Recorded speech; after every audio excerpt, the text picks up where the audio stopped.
12h30, c'est l'invité star sur Radio Star avec Gilbert Bourguignon. Bonjour et bienvenue, l'invité star de ce dimanche. Nous allons parler de sport, nous allons parler de water-polo et de natation. J'ai le plaisir d'accueillir Paul Letchia, qui est le président du Cercle des nageurs. Bonjour président. Bonjour à vous, bonjour à Radio Star, comment ça va ? Ça va très très bien. Nous on est heureux de venir ici parce que quand on est au Cercle des nageurs, comment ne pas se sentir bien ? Écoutez, j'en suis ravi parce que nous aussi on vous écoute. Vous retransmettez très bien le sport et ça nous fait grand plaisir, vous êtes un vecteur du sport. Merci Paul, président. J'ai envie de vous dire Paul, président. On va parler du Cercle des nageurs. C'est combien de membres le Cercle des nageurs de Marseille ? Le Cercle des nageurs, c'est environ 4000 membres et dans ces 4000 membres, il y a 850 nageurs. Évidemment, pas tous de haut niveau parce qu'il y a aussi la formation et une 130 en gros de haut niveau si j'ajoute la natation et le water-polo. Nous allons commencer par le water-polo. Le club, je ne sais pas combien de titres, vous allez me le dire, de champion de France. 37 titres de champion de France et plusieurs campagnes européennes où on est arrivé à passer les quarts de finale jusqu'en demi-finale. Est-ce que c'est dur d'aller jusqu'au bout ? Oui, c'est très dur parce que c'est même un autre monde. Les autres pays, si vous voulez, sont beaucoup plus water-polo que nous.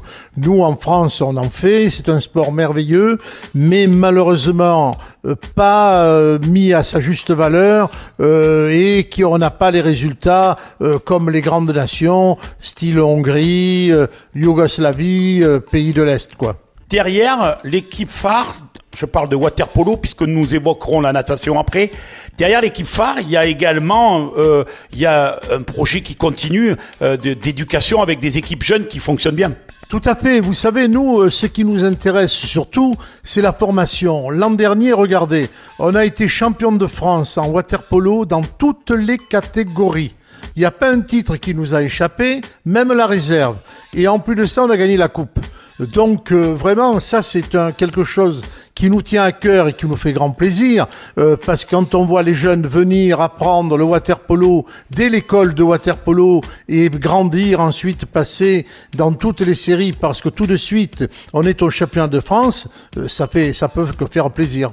Alors, on va parler bien évidemment dans quelques instants de la partie natation. L'équipe, ça s'entraîne, c'est dur. Le water-polo est un sport physiquement dur. Comment ça se passe ? Écoutez, le water-polo, c'est un sport énorme, c'est un sport très dur, c'est regrettable qu'il soit pas aussi aimé du grand public. Alors je dirais pas que c'est parce qu'il n'est pas médiatisé, je dirais que parce qu'il nous faut plus de résultats, qu'on soit meilleur et la médiatisation suivra. Mais il est évident que quand ces nageurs ont le corps complètement dans l'eau et qui restent comme bonnet, il n'y a plus beaucoup de place pour la publicité, et comme on sait qu'aujourd'hui c'est ce qui fait avancer le monde, c'est un peu plus dur pour nous, mais réellement il faut venir voir des matchs de water-polo, premièrement parce qu'ils sont gratuits, c'est pas payant, l'entrée au Cercle des nageurs est gratuite pour le match de water-polo, et en général on voit une confrontation sportive formidable. Puis on voit que c'est physique quand même, les coups qui s'échangent, je parle pas des coups portés. C'est très physique parce que vous savez, on le sait tous, il suffit qu'on aille se baigner et qu'on prenne un ballon. Pour tenir avec un ballon, c'est très dur, surtout quand on n'a pas pied. Ensuite, il y a l'adversaire qui vous rentre dedans, quoi. Comme vous dites, c'est pas des coups, mais en tout cas, c'est physique. C'est un sport vraiment très beau à voir, et il est même télégénique. Il n'y a pas beaucoup de télé, mais il est télégénique, et je convie tous les Marseillais à venir soutenir le Cercle des nageurs lorsqu'il y a de grandes confrontations, notamment contre Montpellier, Nice 7 ou Strasbourg. Nous nous retrouvons juste après une pause musicale. Voilà, retour pour l'invité star de ce dimanche. J'ai le plaisir d'accueillir Paul Letchia, qui est le président du Cercle des nageurs de Marseille. Nous avons parlé il y a quelques instants du water-polo.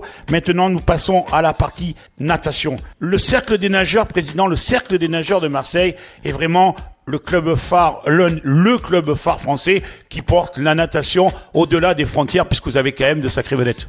Alors, si vous voulez, sans prétention aucune et sans forfanterie, aujourd'hui, on peut dire qu'on est pratiquement l'un des meilleurs clubs du monde, si ce n'est le meilleur. Alors, c'est les résultats qui valent ça, c'est la chance que nous avons d'avoir tous ces champions réunis sous une même bannière et surtout qui réussissent au plus haut niveau, puisque c'est un niveau mondial, c'est le niveau Jeux Olympiques, il n'y a pas plus haut, et où on prend des médailles d'or et où tous les jours ils nous transcendent quand on voit les résultats qu'ils peuvent avoir. Alors, quelle est l'alchimie qui a fait que le Cercle des nageurs, d'un seul coup, est devenu le club phare dans la natation ?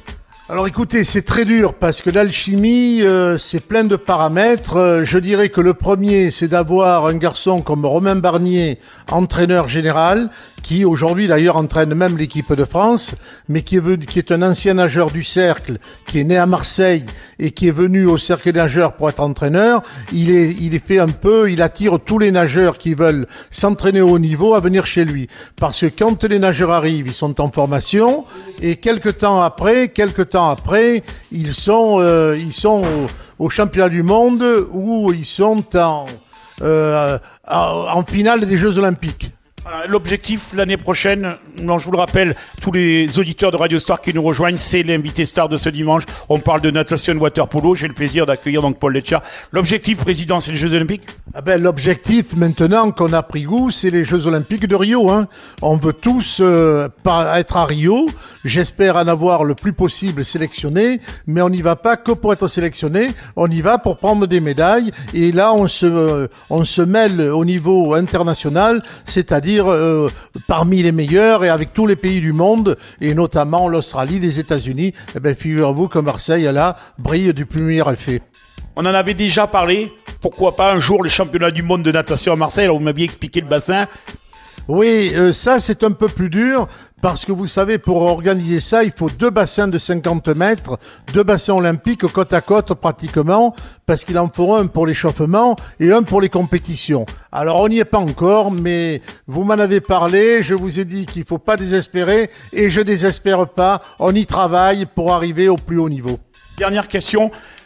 Certains confrères ont pas parlé en mal du Cercle des nageurs, mais ont parlé de la relève, qu'il n'y avait pas forcément de relève dans l'équipe de France. Quel est votre sentiment ? Écoutez, nous sommes arrivés à un tel niveau que, évidemment, parler de relève, c'est un peu plus dur. Mais nous avons de gros espoirs. On a, chez les filles et chez les garçons, des nageurs qui s'entraînent bien, qui ont de la valeur.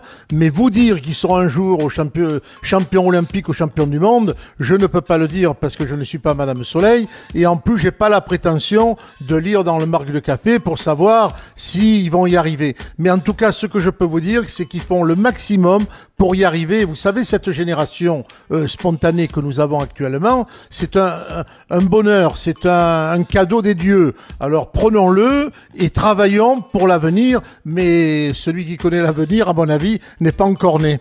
Un magnifique calendrier que l'on voit quand on arrive dans votre bureau. Oui, ça c'est un calendrier qu'ont fait les nageurs. Vous savez, c'est par eux et c'est pour eux. Mais enfin, je pense que c'est un calendrier qui va plaire parce qu'il y a de tels beaux garçons que je crois que ça va très bien marcher. Et en tout cas, je le leur souhaite parce que justement, ça serait une récompense pour tous ces beaux nageurs. Merci président, c'est la fin de notre invité star. Je vous souhaite un bon dimanche à l'écoute de Radio Star. Je vous retrouve avec grand plaisir dimanche prochain. Merci. Retrouvez l'invité star dimanche prochain sur Radio Star.